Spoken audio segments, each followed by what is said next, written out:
I gotta ride or die.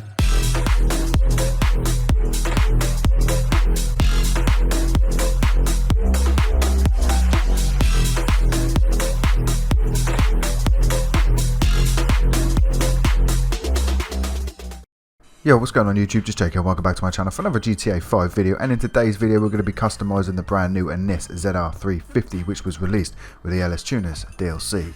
And Rockstar have done it again with this amazing car. Obviously it's supposed to be an RX-7 without a doubt, no matter what. It's supposed to be some sort of Mazda and it looks awesome. So without any further ado guys, let's get into the build, and as always we're going to start with 100% body armour. Then we've got the brakes, we're going to get the race brakes for the bumper. Front bumpers, we get quite a nice number of options. So we've got the vented stock, the street bumper, the race bumper, the cutout, the painted and the tuner bumper. The tuner bumper was actually my favourite one out of all of those, and it makes that front end look a lot more aggressive, so I'm going to go with a tuner bumper. Then for the rear bumper we've only got two options which look like they're just diffusers, unfortunately. So we've got a primary tip diffuser and then just the rear diffuser, so basically the same thing, you just get the primary colour around the edge. Not my sort of thing, so I'm just going to stay stock for the rear bumper. So that brings us down to the engine. So the same with all these other brand new vehicles that we've had in this DLC, we get a chance to change the engine block, the air filters, the strut brace and the engine tunes, and the same with the intercooler as well. It's not crazy amounts on this vehicle for some reason, especially in the engine block variant. Usually we get a whole list of these to change on the other vehicles, but for this one we just get two additional, which is really odd. But I think the stock looks better because it's chrome. So we're going to stay with that. We do get a few more options for the air filters, which is cool. Then we get an option for the strut brace. Again, loads of options for the strut brace. I'm surprised that we don't get so many options for the engine blocks still. It's very odd. We're just going to go with, go with a triangular one.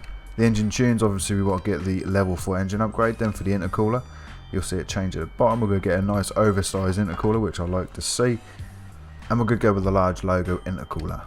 Then we go on to the exhaust. So we've got loads of options for the exhaust. We've got the street exhaust, the titanium tip, the dual titanium tip, the dual exhaust, the square exit, the angled exit, the angled exit alt, the angled blast pipes and the straight blast pipes. So it is nice to see that we've got loads of different options, but in my opinion I think the stock ones actually look the best, which is a shame, to be honest. It is nice that we've got so many options, but out of all the options I definitely think the stock exhausts look the best, so I'm going to stay stock for the exhausts. Then we move on to the fenders. So we've got the front fenders first with the primary bolt-ons, then the carbon version of that, then the primary fenders and the carbon version of that one. So it's the same sort of thing, just don't get the bolts in it. Then we move on to the rear.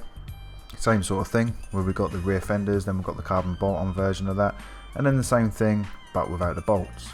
Now I don't really get it. I mean, I understand obviously wide body kits and all that sort of thing, but this isn't really much of a wide body kit. It's just like you're bolting on an extra piece of metal on top without actually really widening it out too much. I mean, what's that, an inch maybe? Not even an inch. So yeah, it's kind of pointless to me, so I'm just going to stay stock for both of these options. So then we move on to the headlights. We've got the stock ones obviously as they're down, then we've got the sleepy eyes, then the drowsy eyes, so you can have them, you know, raised a little bit. I suppose when you turn the lights on they will raise all the way, but this is sort of like how they sit when the lights are off. It's kind of weird to me, so I'm just going to stay stock for that. Then we've got the hood options, hood catches we're going to start with. These should be all the same as what we get on all the other vehicles, which it looks like they are. Then we've got the hood itself, so we've got the stock, the see-through, the carbon stock, the ribbed hood, the carbon ribbed, the ribbed hood alt, the carbon ribbed alt. Then we've got the cut and vents, the carbon cut and vented hood. That was a mouthful. Then we've got the trident vented hood, the carbon trident, carbon trident vented hood. Then we've got the kidney vented hood, the carbon kidney vented hood, the fully vented hood, the fully vented carbon hood. So some nice options, but then we've got carbon versions of each of them. That one's really odd looking. I really dislike the look of that. These kidney vented hoods actually look pretty cool, but I think we're going to go with a trident vented hood. So then we get interior options on this. We've got the dash, obviously you've probably seen all these before. I don't think I'm going to even bother changing that. Dials, again, you get the ones that pop up on the dash, and then we've got ones above the glove box. Same with the doors, just the door panels, nothing too crazy, something that you've seen on all the other vehicles already. Then we've got the seats, same again. You would have seen these 100 times in all the other vehicles in this game, but I will be changing these seats. So then we'll go have a look at the liveries. So we've got the classic racing stripe, the Annis stripes, the Annis stripes alt, shopping list, atomic drift, Casima chevrons, the winning is winning, and this racing tribal, and this racing tribal and alt, and that is it. Then we've got a louver option for this. So we've got the no louvers, then the primary louvers and the carbon louvers. To me, they look really odd on this car, man, so I'm going to stay no louvers for this. Mirror options, we've got the stock mirrors, the tuner mirrors, the carbon mirrors, and the primary front wing mirrors. Man, I don't know, I'm a little bit unsure about how they sit, man. They look a little bit weird. But, you know, these, where are they? Carbon ones? Oh, they sit on the wing as well. But these ones were cool, the tuner mirrors, so we're going to go with those. So then we've got a respray option, we're going to go primary colour and into metallic. And I'm going to go with frost white for this one. And then for the secondary colour, guys, we're going to go into metallic also and purchase black. As you can see, it does change the calipers. But because I've gone metallic, I don't want any sort of weird pearlescent shine on the white paint, because I want to kind of keep that pure white. I suppose we could always go back and just change them to classic, but I'm not too worried about it myself, so I'm just going to stay black. So then we get a roof option, so we get the scoops. Very simple, nothing too crazy, not my cup of tea, so I'm going to stay stock. So then we move on to the side skirt. So we've got the street skirt, then the carbon version of that, the tuner, then also the carbon version of that.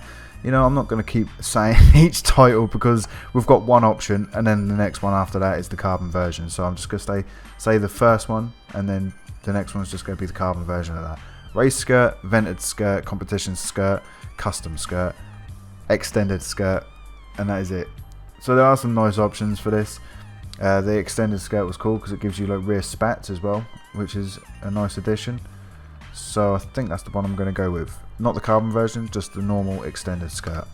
So then we've got options for splitters, which I probably will get, to be honest, as long as we've got one that actually looks good. The carbon street splitter actually looks pretty decent. Then we've got ones with canards. And then these ones just don't look like they come out far enough, you know? That's a shame. Do I just tolerate the canards for the sake of having a decent looking splitter? Yeah, we'll go with the carbon race splitter. Then we've got spoiler options, loads of options for the spoilers. The optional spoiler actually looks really good. I'm loving the look of that. Then we've got a black version of that, and then we've got to move on to all these big wings, which look okay for this type of a vehicle, but not my cup of tea, so I'm just going to quickly skip through them so you can see. But I do actually really like this spoiler here, so we're going to go with that. So we've got the sun strip option, so we've got plenty of options for sun strips. I'm just going to quickly flick through them so you can see what's what. So we do get two options which are the same, just obviously the colours are reversed. But it's cool that we get them anyway. It's better than just having the plain ones. I think the black Fugru looks decent, so I'm going to go with that. Suspension. What does competition suspension do?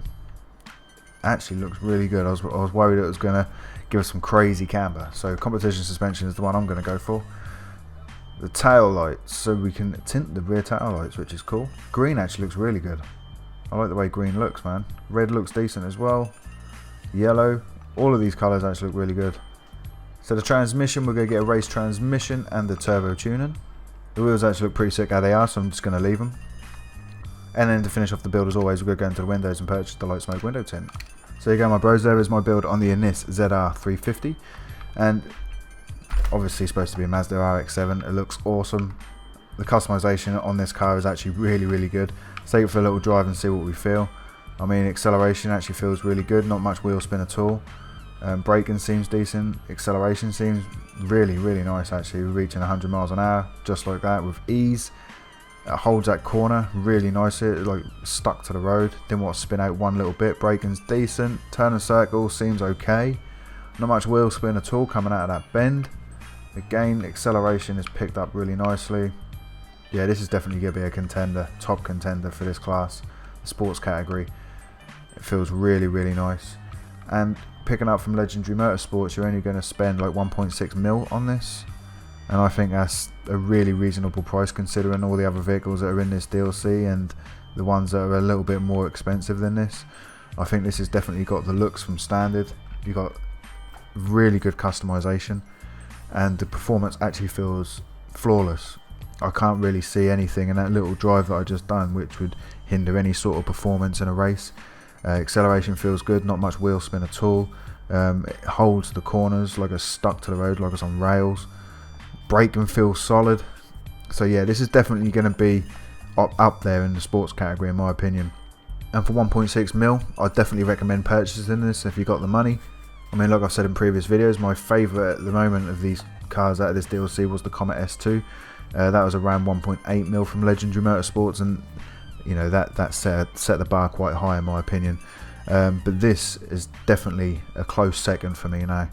So that's why I'm going to give this car a solid 9 out of 10. So with that being said, my dudes, that's going to be the end of the video. Hope you guys did enjoy this one. If you did, make sure you hit that like button. If you haven't already, why not subscribe to my YouTube channel for more videos like this. And until next time, I'm out. Adios.